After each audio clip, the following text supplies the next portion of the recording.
मैं बावर्ची खाने से काम करके निकली तो मेरे लिए खड़ा होना मुहाल हो गया था। मैंने बहुत ही मुश्किल से अपने भांजे की फरमाइश पर उसके लिए बिरयानी पकाई थी, लेकिन मुझे ऐसा लग रहा था कि मैं किसी भी पल जमीन पर चकरा कर गिर पड़ूंगी। 2-3 दिन से मेरा हाल ऐसा ही था। उठते बैठते चलते फिरते मुझे सारा घर घूमता हुआ दिखाई देता था। मैं बहुत मुश्किल से अपनी तबीयत पर काबू करके घर के काम कर रही थी, क्योंकि मैं नहीं चाहती थी कि मेरा भांजा तलहा मेरी तबीयत की वजह से परेशान हो। वो पहले ही अपनी जिंदगी में बहुत ज्यादा दुख देख बैठा था और अब मैं ही उसका वाहिद सहारा थी। मेरी शादी को 5 महीने ही हुए थे और शादी के हफ्ते बाद ही मेरे शौहर किसी कारोबारी सिलसिले में परदेश चले गए थे। मैं और मेरा यतीम भांजा एक साथ रहते थे। मेरी हालत दिन ब दिन गिरती जा रही थी और अब तो मुझे बकायदा कैश शुरू हो गई थी। चाय की खुशबू से लेकर खाने की खुशबू तक हर चीज से मेरा दिल उचाट हो चुका था। मैं बावर्ची खाने में जाती और उल्टे कदमों वापस बाहर निकल आती। मैं जैसे तैसे तलहा के लिए खाना पका रही थी, लेकिन खुद मैंने खाना तक छोड़ दिया था। तलहा मुझसे बहुत मोहब्बत करता था और हर वक्त मेरे आगे पीछे घूमता रहता था। जब तक रात मुझे खुद अपने हाथ से दूध का गिलास न पिला देता, उसे चैन न आता।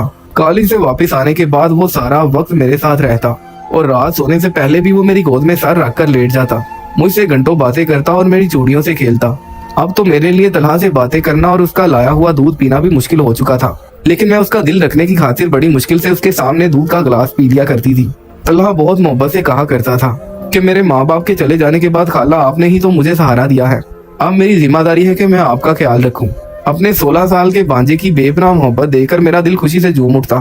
तलहा अक्सर मेरा हाथ पकड़कर चूमता और मुझे मोहब्बत भरी निगाहों से देखता। मेरे शौहर ने आज तक मेरे हुस्न के कसीदे इस तरह नहीं पढ़े थे जैसे तलहा पढ़ता था। उसे मेरी बड़ी बड़ी आंखें और लंबे लंबे बाल बहुत ही पसंद थे और वो खुले दिल से मेरी तारीफ किया करता था। तलहा और मैं एक साथ बहुत सुकून से जिंदगी गुजार रहे थे, लेकिन मेरी तबीयत की वजह से मैं कुछ दिनों से बहुत परेशान थी। मुझे डर था कि अगर मैं तलहा को इसके बारे में बताऊंगी तो वो फौरन ही कॉलेज से छुट्टी कर लेगा, इसलिए मैं उसे बताना नहीं चाहती थी क्योंकि उसके इम्तिहानात करीब थे। मैंने बहुत मुश्किल से सुबह तलहा को नाश्ता बना कर दिया, लेकिन उसके जाने के बाद जैसे ही सफाई का काम शुरू किया, मुझे बहुत जोर का चक्कर आया और मैं जमीन पर ही चकरा कर गिर पड़ी। मुझ पर नींद बेहोशी तारी हो गई थी और बहुत देर बाद मुझे जब होश आया था, मैं बहुत ही हिम्मत करके खड़ी हुई और फ्रिज में से जूस का डब्बा निकाल कर जूस पिया। तबीयत कुछ बेहतर महसूस हुई तो मुझे लगा कि मुझे अब डॉक्टर के पास जाना चाहिए। तलहा के कॉलेज से आने में बहुत वक्त था। वो दोपहर को 3 बजे लौट कर घर आता था और अभी सुबह के 10 बज रहे थे, इसीलिए मैंने फौरन अपनी चादर पहनी और करीबी अस्पताल के लिए निकल पड़ी। डॉक्टर ने मेरा चेकअप किया और फिर मुझे अल्ट्रासाउंड करवाने के लिए भेज दिया। थोड़ी ही देर बाद मेरी रिपोर्ट आ गई, जिसे दिखाने मैं डॉक्टर के पास ले गई तो जो कुछ डॉक्टर ने मुझे बताया उसे सुनकर मेरे कदमों तले जमीन निकल गई। मैं तो ये सोचकर अस्पताल गई थी कि शायद मुझे कमजोरी हो गई है और डॉक्टर मुझे ताकत की दवाई देगी, लेकिन यहाँ आकर जो खबर मुझे सुनने को मिली थी उसने मेरे होश उड़ाकर रख दिए थे। अल्ट्रासाउंड की रिपोर्ट के मुताबिक मैं 2 महीने से हामला थी और इसी वजह से मेरी तबीयत बहुत ज्यादा गिरी गिरी रहने लगी थी, क्योंकि मेरे जिस्म में बहुत सी तब्दीलियां रोनमा हो रही थी। डॉक्टर ने मुझे कुछ खून के टेस्ट लिख कर दिए थे और 15 दिन बाद दोबारा आने के लिए कहा। मैं गिरती पड़ती डॉक्टर के कमरे से बाहर निकली थी और अस्पताल के लॉन में ही बेंच पर बैठ गई थी। मेरे शौहर को परदेश गए 5 महीने होने वाले थे, तो ये कैसे मुमकिन था कि मैं अपने शौहर की गैर मौजूदगी में 2 महीने पहले हामला हो गई। मैंने कई बार अपनी रिपोर्ट खुद पढ़ी और अपना नाम चेक किया, लेकिन ये रिपोर्ट मेरी ही थी और रिपोर्ट बदलने का भी कोई इम्कान मौजूद नहीं था, क्योंकि मैं ही सबसे पहली मरीजा थी। मैंने बेंच के सराहने से टेक लगाया और आंखें मूंद ली। मुझे कुछ भी समझ नहीं आ रहा था। मेरी जिंदगी में कोई ऐसा भी शख्स मौजूद नहीं था कि जिसकी वजह से मेरे साथ ये सब होता। मेरे शौहर को गए 5 महीने हो चुके थे और इन 5 महीनों में हम एक दूसरे से फोन पर ही राब्ता रखते थे। मेरे दामन पर यह दाग कैसे लग गया था, मैं पूरी तरह इस बात से अनजान थी। बहुत मुश्किल से मैं अस्पताल से घर तक का सफर किया था। पहले तबीयत की वजह से मुझे चक्कर आ रहे थे और अब अपनी रिपोर्ट की वजह से मेरे लिए अपने पैरों पर खड़े होना मुश्किल हो गया था। डॉक्टर ने जो बात मुझे खुशखबरी कहकर सुनाई थी वो मेरे लिए मौत की खबर साबित हुई थी। अस्पताल से घर आने के बाद मैं अपने कमरे में बंद हो गई और बहुत देर तक रोती रही। मैं एक ऐसी अंधेरी जगह पर खड़ी थी जहाँ रोशनी की कोई किरण नहीं थी। मैं एक ऐसे बच्चे की माँ बनने वाली थी जिसके बाप का मुझे इल्म भी नहीं था। रोते रोते वक्त कैसे गुजरा मुझे पता ही ना चला और जब मुझे होश आया तो मेरे कमरे का दरवाजा बुरी तरह बज रहा था। 3 बज चुके थे और तलहा कॉलेज से घर वापस आ गया था। मैंने अपने आंसू पोंछे और अपने कमरे का दरवाजा खोला। तलहा ने मुझे देखते ही अपने गले से लगा लिया और कहने लगा, खाला मैं तो घबरा ही गया था, आपकी तबीयत तो ठीक है ना, आपने खुद को कमरे में क्यों बंद कर रखा है। वो मेरे सीने से लगा और बेताबी से मुझसे सवाल पूछ रहा था, लेकिन मैंने उसे अचानक खुद से दूर कर दिया था। मेरी नजर उसके चेहरे का तवाफ कर रही थी। न जाने क्यों आज मुझे तलहा पर प्यार नहीं आया था, बल्कि एक खौफ सा महसूस हुआ था। पहली दफा मुझे एहसास हो रहा था कि मेरा भांजा जवान हो गया है। वो 16 साल का था लेकिन कद काठ में मुझसे ज्यादा लंबा चौड़ा था। एक वही तो था जो मेरे बहुत करीब था, जो मेरे साथ मेरे घर में रहता था और हर वक्त मुझे मोहब्बत का इजहार किया करता था। तलहा मुझसे मेरी तबीयत के बारे में पूछ रहा था। मैं अपने ही ख्यालों में गुम उसे तक रही थी। मेरी जिंदगी में मेरे बांजे के सिवा और कोई ऐसा नहीं था जिसकी वजह से मुझे ये खबर सुनने को मिलती। लेकिन तलहा मेरा सगा बांजा था, मेरी बड़ी बहन का बेटा। वो मेरे साथ ऐसा कैसे कर सकता था? तलहा के 1000 सवालों के जवाब में मैंने बस इतना ही कहा कि मैं बिल्कुल ठीक हूँ, तुम अपने कमरे में जाकर फ्रेश हो जाओ, मैं खाना लगा दूंगी। तलहा को तसल्ली ना हुई थी, लेकिन वो मेरे हाथों को चूमता हुआ अपने कमरे में चला गया था। आज पहली बार मुझे उसका बोसा बहुत ही बुरा महसूस हुआ था। बहुत मुश्किल से मैंने तलहा के लिए खाना लगाया और खुद वापस कमरे में आकर सोने के लिए लेट गई। मैं तलहा की शक्ल भी नहीं देखना चाहती थी। खाना खाकर तलहा मेरे ही कमरे में चला आया और मेरे साथ ही बिस्तर पर लेटकर मुझे अपने कॉलेज के किस्से सुनाने लगा। वो जितना मेरे करीब आ रहा था, मुझे उतनी ही घुटन महसूस हो रही थी। मैं आंखें बंद किए लेटी हुई थी, लेकिन फिर भी उसने मुझसे बातें करना तर्क नहीं किया था, बल्कि वो मेरे बालों में उंगलियां फेरने लगा था। मैंने अचानक ही उसका हाथ झटक दिया और उसे कहा कि मैं थोड़ी देर सुकून से सोना चाहती हूँ। तलहा ने मेरे बदलते हुए रवैये को शदीद महसूस कर लिया था और बिना कुछ कहे कमरे से निकल कर चला गया। लेकिन मेरे अंदर एक घुटन का एहसास भर गया था। ना चाहते हुए भी मुझे इस बात पर यकीन हो गया था कि मेरी इस बर्बादी का जिम्मेदार कोई और नहीं बल्कि तलहा ही है। लेकिन उसने मेरे साथ ये सब कब किया था? मुझे इस बारे में कुछ इल्म नहीं था। वो तो मेरा बहुत ज्यादा ख्याल रखता था और मुझसे बहुत मोहब्बत करता था। हर रात खुद मुझे अपने हाथों से दूध पिलाया करता था। अचानक ही मेरे जहन में धमाका सा हुआ था। तलहा हर रात मुझे जबरदस्ती अपने हाथों से दूध पिलाता था। कहीं दूध में तो ऐसा कुछ नहीं था कि जिसकी वजह से उसने बआसानी मुझे हासिल कर लिया। मेरी आंखों से आंसू बह रहे थे। पिछले 1 साल से मैं तलहा को माँ की तरह संभाल रही थी, क्योंकि अचानक ही एक हादसे में मेरी बहन और उसके शोहर का इंतकाल हो गया था। कुदरत ने तलहा को जिंदगी दी थी और वो हादसे में बच गया था। मैंने उसी वक्त तलहा की जिम्मेदारी अपने कंधों पर उठा ली थी, जबकि मेरा शोहर जो तलहा का चचा भी था, वो तलहा को हॉस्टल भेजना चाहता था, लेकिन मैंने साफ इनकार कर दिया था। मेरे शोहर ने मुझे समझाया भी था कि तलहा अब जवान हो रहा है और एक जवान लड़के को संभालना बहुत ही मुश्किल काम है और ऐसा ना हो कि कहीं वो किसी गलत सोहबत में पड़ जाए। लेकिन मुझे यकीन था कि मेरा बांजा कभी भी कोई गलत काम नहीं कर सकता। मेरे इसी बांजे ने मेरे एतबार की कीर्तियां कर दी थी। रात तलहा मेरे पास दूध का गिलास लेकर आया तो मैंने दूध का गिलास लबों से लगाया, लेकिन एक घूंट भी ना पिया। वो हमेशा मेरे लिए दूध में पिस्ता बादाम का पाउडर मिलाकर लाता और उस वक्त मुझे पिस्ता और बादाम की खुशबू भी आ रही थी। इत्तेफाक से ही उस वक्त लाइट चली गई और तलहा जनरेटर चलाने के लिए कमरे से निकला तो मैंने फौरन ही दूध का गिलास दायां कर दिया और खाली गिलास हाथ में पकड़कर बैठ गई। मुझे लग रहा था कि तलहा दूध में ही मुझे कुछ मिलाकर देता है, जिसकी वजह से मुझे होश नहीं रहता और वो बाआसानी अपनी मनमानी करता है। तलहा जनरेटर चलाकर वापिस आया तो दूध का गिलास खाली देकर खुश हो गया और कहने लगा, आप मेरी बहुत अच्छी खाला हैं, आप अपना ख्याल रखेंगी तो मैं भी खुश रहूंगा। तलहा की बातें मुझे कुछ अजीब सी महसूस होने लगी, खासकर वो जिस तरह दूध पीने के लिए मुझे इसरार करता था। जब तक मैं पूरा गिलास खाली ना कर देती उसे सुकून नहीं आता था। मैंने खाली गिलास तलहा के हाथ में पकड़ाया और खुद आंखें बंद करके लेट गई। तलहा दूध का गिलास बावर्ची खाने में रखाया और वापसी पर अपने लिए भी दूध बनाकर लाया था। मेरे कदमों में बैठकर ही दूध पीने लगा। मुझे समझ नहीं आ रहा था कि वो अपने कमरे में क्यों नहीं गया था, लेकिन उस वक्त मेरी रूह फना हो गई जब तलहा दूध का गिलास खत्म करने के बाद मेरे ही बराबर में बिस्तर पर लेट गया। वो अपने कमरे में जाने की बजाय रात के इस पहर मेरे कमरे में क्यों मौजूद था? इस सवाल ने मुझे पूरी तरह झंझोड़ कर रख दिया था। तलहा के ख्याल में मैं सो चुकी थी, लेकिन मैं आंखें बंद किए अजियत के समुद्र में डुबकियां लगा रही थी।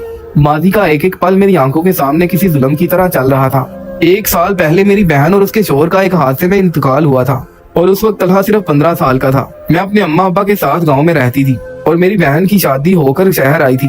अपनी बड़ी बहन की अचानक मौत की खबर ने मुझे तोड़कर रख दिया था और जब हम अपनी बहन के जनाजे पर शहर आए तो मुझे एहसास हुआ कि अब मेरा बांजा तलहा इस दुनिया में अकेला रह गया है। अम्मा अब्बा चाहते थे कि वो तलहा को साथ लेकर गाँव चले जाएं, लेकिन तलहा की पढ़ाई गाँव जाकर बर्बाद हो जाती। मेरी बहन हमेशा से तलहा को अच्छी तालीम दिलवाना चाहती थी, इसीलिए मैंने फैसला किया था कि मैं तलहा को गाँव ले जाने की बजाय खुद उसके साथ शहर में रहूंगी और उसकी पढ़ाई का नुकसान नहीं होने दूंगी। मेरी बड़ी बहन और मेरी उम्र में बहुत ज्यादा फर्क था, इसीलिए मैं अभी तक कुंवारी थी। तलहा 15 साल का था और मैं सिर्फ 24 साल की थी। तलहा की खातिर मैंने गांव की जिंदगी को खैराबाद कह दिया और खुद तलहा के साथ अपनी बहन के घर में रहने लगी। लेकिन कुछ ही ऐसे में लोगों ने तरह तरह की बातें बनाना शुरू कर दी थी, क्योंकि तलहा का चचा आफाक भी मेरे साथ रहता था। अगरचे आफाक बहुत कम घर आया करता और उसकी वजह से मुझे कोई मसला भी नहीं था, लेकिन लोगों ने मेरे किरदार पर उंगलियां उठानी शुरू कर दी थी। जब आफाक को इस बात का एहसास हुआ तो आफाक ने खुद ही मुझसे शादी के लिए प्रपोज कर दिया और वो कहने लगे कि इस तरह तलहा का मुस्तकबिल भी बर्बाद होने से बच जाएगा और हम दोनों भी एक साथ अच्छी जिंदगी गुजार सकेंगे। आफाक में ऐसी कोई बुराई नहीं थी कि जिसकी वजह से मैं शादी के लिए इनकार करती, और इससे ज्यादा अच्छी बात और क्या हो सकती थी। क्या हम दोनों की शादी से तलहा का मुस्तकबिल हमेशा के लिए महफूज हो जाता। मैंने और आफाक ने सादगी से शादी कर ली थी और दुनिया वालों की जुबान पर भी ताला लग गया था। तलहा भी इस शादी पर बहुत खुश था। तलहा के अब्बा और आफाक मिलकर एक बड़ा कपड़े का कारोबार चलाते थे और अब सारा कारोबार आफाक के हाथ में था और इसीलिए उन्हें कारोबार के सिलसिले में परदेश जाना पड़ता था। आफाक को गए 5 महीने हो गए थे और इन 5 महीनों में वो हर दिन फोन करके मेरी और तलहा की खैरियत मालूम किया करते थे। लेकिन मुझे क्या खबर थी कि मेरे शोहर की गैर मौजूदगी में मेरा भांजा इस कदर गिरी हुई हरकत करेगा। तलहा मेरे साथ बिस्तर पर लेटा हुआ था और मैं सोच रही थी कि मैं तलहा की जिस मोहब्बत को भांजे का प्यार समझती थी वो दरअसल तलहा की मोहब्बत नहीं बल्कि हवस थी। तलहा ने हमारे रिश्ते को पामाल किया था। मैंने सोचा था कि आज मैं इसे रंगे हाथों पकड़ूंगी और अपनी बर्बादी का जवाब मांगूंगी। मुझे लेटे हुए काफी देर हो चुकी थी लेकिन तलहा के वजूद में कोई हरकत नहीं हुई थी। मुझे ऐसे महसूस हो रहा था जैसे वो सो चुका हो। इससे पहले कि मैं उठकर तलहा को चेक करती, मेरे कमरे का दरवाजा खुला था और एक साया अंदर आया था जिसे मैं बहुत अच्छी तरह पहचानती थी। पल भर में ही मेरे होश उड़ गए थे। मैंने अपनी आंखें बंद कर ली थी। मेरी सांसें थम चुकी थी। तलहा मेरे बराबर में गहरी नींद सो रहा था और अब मुझे इस बात का यकीन हो चुका था। कमरे में आने वाला शख्स मेरे बराबर में आकर बैठ गया था। मेरे गालों पर हाथ फेरते हुए मुझे बच्चे की तरह मुबारकबाद दे रहा था। उसके ख्याल में मैं गहरी नींद सोई हुई थी लेकिन दर हकीकत उसका घनौना चेहरा देख रही थी। मैं तलहा से जान छुड़ाना चाहता था लेकिन तुम खुद मेरे सर पर आकर मुसल्लत हो गई, इसलिए मुझे तुम दोनों से जान छुड़ाने के लिए ये सब कुछ करना पड़ा। बहुत मुश्किल से मैंने अपने भाई की गाड़ी की ब्रेक फेल करके अपने भाई और भाभी को मौत के घाट उतारा था। मुझे लगा था कि मेरा भाई और भाभी इस दुनिया में नहीं रहेंगे तो तलहा भी मेरे लिए बहुत आसान हदफ साबित होगा, लेकिन तुमने हमारी जिंदगी में आकर सब कुछ बर्बाद कर दिया।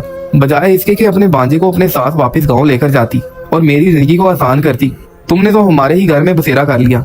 जिस जायदाद को पाने के लिए मैंने अपने भाई की जान ले ली, तुमने उसका हसूल मेरे लिए मुश्किल बना दिया। अगर तलहा इसी तरह शहर में रहकर तालीम हासिल करता रहा तो वो दिन दूर नहीं जब वो मुझसे जायदाद में अपना हिस्सा मांगेगा।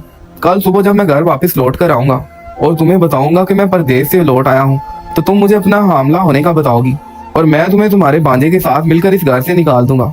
तुम खुद भी अपने भांजे को मुजरम समझोगी और रोती पीटती हमेशा के लिए इस घर से दफा हो जाओगी। मैं तलहा को भी खाली हाथ घर से बाहर निकाल दूंगा तो इसकी तालीम भी अधूरी रह जाएगी और जब उसके आगे पीछे कोई नहीं रहेगा तो वो मुझसे जायदाद का हिस्सा मांगने की जरूरत भी नहीं करेगा। कल की सुबह तुम्हारी और तुम्हारे भांजे की रुसवाई की सुबह है, क्योंकि तुम दोनों को दुनिया के सामने इस बात का जवाब देना है कि मेरी गैर मौजूदगी में तुम कैसे अपने भांजे से हमला हुई हो। 5 महीने में अपने ही घर से दूर रहा हूँ। अब वो वक्त आ गया है जब मेरा घर एक दफा फिर मेरा हो जाएगा और तुम दोनों यहाँ से रुसवा होकर निकल जाओगे। मेरे बालों में हाथ फेरते हुए आफाक का एक जोरदार कहका गूंजा था और मेरी रूह फनाह हो गई थी।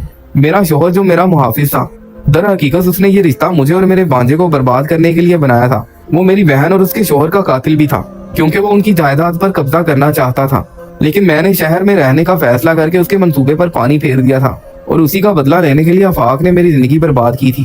तलहा तो मेरे बिस्तर पर ही गहरी नींद सोया हुआ था। वो मासूम तो हर बात से बेखबर था और मैं उसे ही अपना मुजरिम समझ बैठी थी।